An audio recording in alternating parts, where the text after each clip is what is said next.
Salut à tous, c'est Axel de l'Académie de l'Ultra. Je suis de nouveau avec Adeline dans le cadre de cette série de tutos pour vous aider à vous préparer à participer à une course ultra distance et potentiellement un Biking Man. On a déjà abordé deux grands sujets ensemble avec Adeline que je vous invite d'ailleurs à découvrir sur la chaîne Biking Man. Le premier, c'était quoi, Adeline? L'intérêt des tests physiologiques. J'espère que vous êtes testé, que vous avez fait votre test de seuil FTP et également vos tests physiologiques. En tout cas, regardez bien la vidéo avec attention parce que c'est extrêmement intéressant. Le deuxième, c'était les grands principes de la planification de l'entraînement que je vous invite également à redécouvrir. Et aujourd'hui, qu'est-ce qu'on va aborder du coup pour cette troisième édition de tutoriel? On va aborder l'intérêt du home trainer du coup dans la gestion de son entraînement et la planification de ses entraînements pour préparer une course d'ultra distance.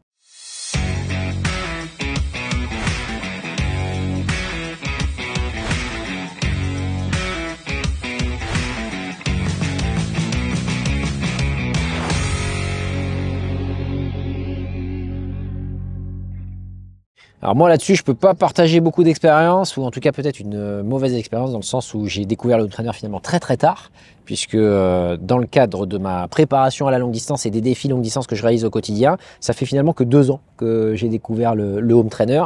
Auparavant, je faisais beaucoup de volume, j'essayais de compenser quelque part la peur et l'appréhension de ma préparation physique par un nombre d'heures important passé sur le vélo, et j'étais un peu obnubilé par ça. Toi, qu'est-ce que tu en penses du coup de cette stratégie par rapport à finalement à ce que peut apporter un home trainer? Je pense que c'est important ce que tu as fait d'avoir une grosse base d'entraînement, mais après il faut aller chercher quand même des intensités. Et l'intérêt du home trainer avec toutes les plateformes qui existent à l'heure actuelle, c'est que ça va vraiment vous permettre de calibrer vos entraînements en termes de durée déjà, premièrement, mais aussi en termes de puissance avec les watts.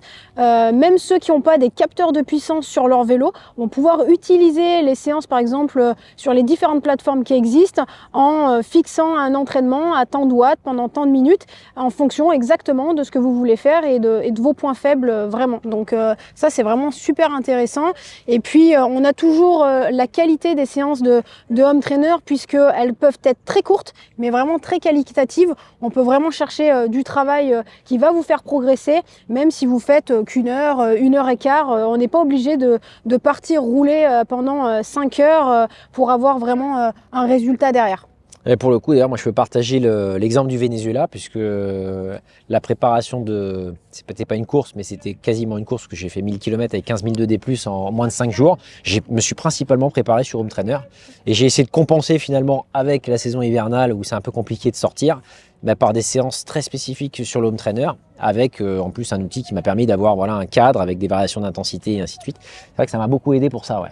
Ouais, ça c'est super important et puis ça va vous permettre également de préparer en fonction du profil de la course que vous allez effectuer. Par exemple, ceux qui habitent dans des régions où le profil est plutôt plat, vous pouvez quand même aller chercher des courses comme des Biking Man avec beaucoup de dénivelé parce que finalement, vos séances d'intensité et de puissance pour des montées de col, par exemple, vous pouvez également les faire sur home trainer. Alors, je dis pas que tout est possible de faire sur home trainer parce qu'à un moment donné, les sorties longues, il faudra aller les faire dehors. Mais pour quelqu'un qui habite dans une région complètement plate, ça peut quand même vraiment vous aider à faire du travail de qualité pour vous préparer à ce genre d'événement. Et puis, il y a la météo aussi, hein. C'est-à-dire qu'il y a certaines régions, l'hiver, c'est difficile de sortir. Comme là, actuellement, donc, avec nos doudounes sur voilà. Paris. et du coup, ça peut vraiment vous aider à faire du travail qualitatif, le home trainer, donc n'hésitez pas à l'utiliser. Donc tes grands conseils, si je résume, c'est bien en début de saison pour le coup, quand il y a la saison hivernale, c'est un peu compliqué de pouvoir sortir, de compenser un petit peu avec le home trainer, mais c'est pas la réponse magique. C'est bien de pouvoir déjà se faire un bon bloc là-dessus. Et puis, est-ce que potentiellement, tout au long de la saison, toi tu l'encourages en utilisation quotidienne, ou est-ce qu'à un moment donné, tu penses que c'est intéressant vraiment de se concentrer plutôt sur l'extérieur? Il faudra aller chercher de l'extérieur quoi qu'il arrive parce que vous ne pouvez pas préparer une course d'ultra distance sans aller tester votre matériel dehors, les sacoches, l'éclairage, aller rouler de nuit. Donc préparer un Biking Man qu'avec du home trainer c'est pas possible, mais même en été pour ceux qui ont des agendas très chargés où ils finissent tard le soir où c'est difficile de caler avec la vie professionnelle, la vie familiale, on peut toujours trouver 1 heure assez facilement pour faire du home trainer. Par contre le temps de sortir et tout, le vélo c'est quand même une organisation un peu plus précise et c'est pas toujours possible. Donc je pense que le home trainer c'est vraiment bien pour ça. Et je pense qu'il y a un dernier point important, le home trainer, c'est super intéressant pour travailler votre technique de pédalage en fait. Donc que ça soit la cadence, ça soit la force, le travail à une jambe pour ceux qui veulent développer ça, pour développer une certaine rondeur en fait dans le pédalage et puis travailler vraiment sur ces aspects-là qui vont clairement vous permettre d'économiser de l'énergie pour faire vos courses ultra distance ou vos voyages à vélo, même d'avoir vraiment ce point technique-là à travailler, c'est très important. Moi, c'est ce que ça m'a, indépendamment de l'intensité et justement du travail dans ces zones-là, c'est clairement ce que ça m'a apporté aussi sur le HT. Quand je m'entraîne en HT comme là, actuellement avec l'hiver, quand je me retrouve dehors, pour le coup, tu as vraiment une sensation de progression sur le coup de pédale, sur le coup de pédalage qui est vraiment surprenante parce que ça vient assez vite en fait.